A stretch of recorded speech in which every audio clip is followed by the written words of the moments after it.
থেকে তার গতি থেকে নামানো হবে।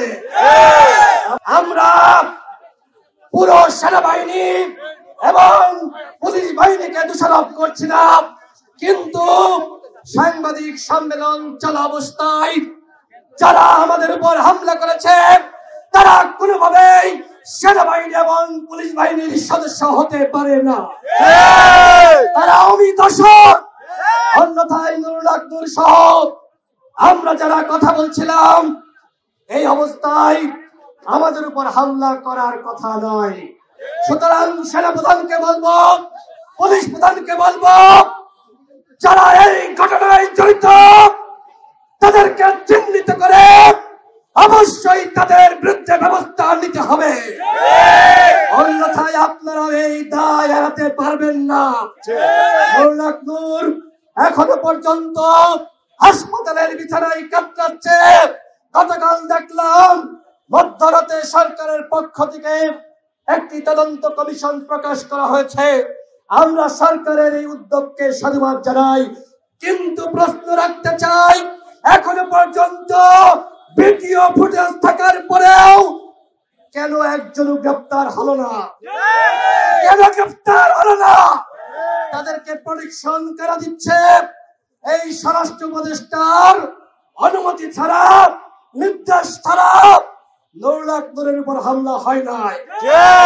সুতরাং একজন জনপ্রিয় জাতীয় নেতা, জুলাই গণঅভ্যুত্থানের অন্যতম সাহসী নেতা, তার উপর যে হামলা হয়েছে, এই হামলার দায় নিয়ে এই নির্লজ্জ বেয়া চটলক, এই অথর্ব স্বরাষ্ট্র উপদেষ্টাকে পদত্যাগ করতে হবে। এইরকম স্বরাষ্ট্র উপদেষ্টা বিপ্লব পরবর্তী সময়ে একটি অন্তর্বর্তীকালীন সরকারের উপদেষ্টা হতে পারে না। সুতরাং অবশ্যই এই স্বরাষ্ট্র উপদেষ্টাকে পদত্যাগ করতে হবে।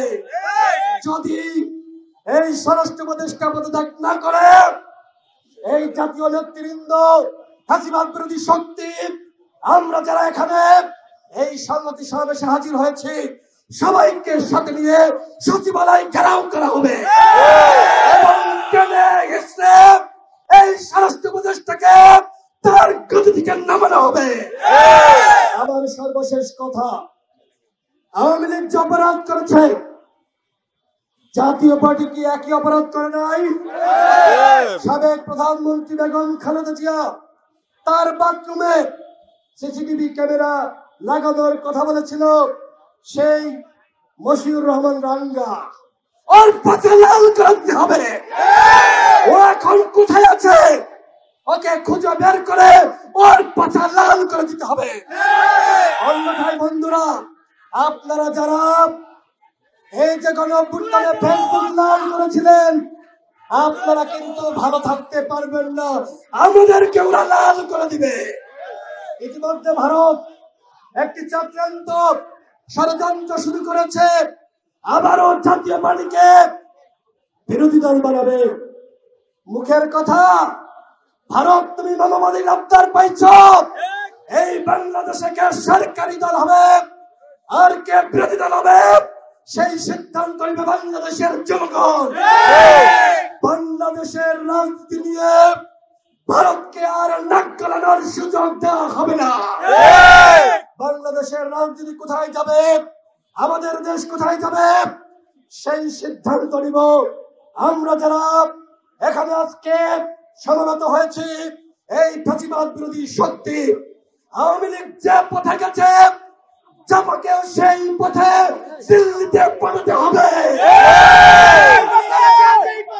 জাপা যাবে সেই পথে, জাপা যাবে সেই পথে। এরশাদ একজন প্লেবয় নারী নিয়ে ফুর্তি করেছে, বাংলাদেশের গণতন্ত্রকে হত্যা করেছে, বাংলাদেশের স্বৈরতন্ত্র কায়েম করেছে।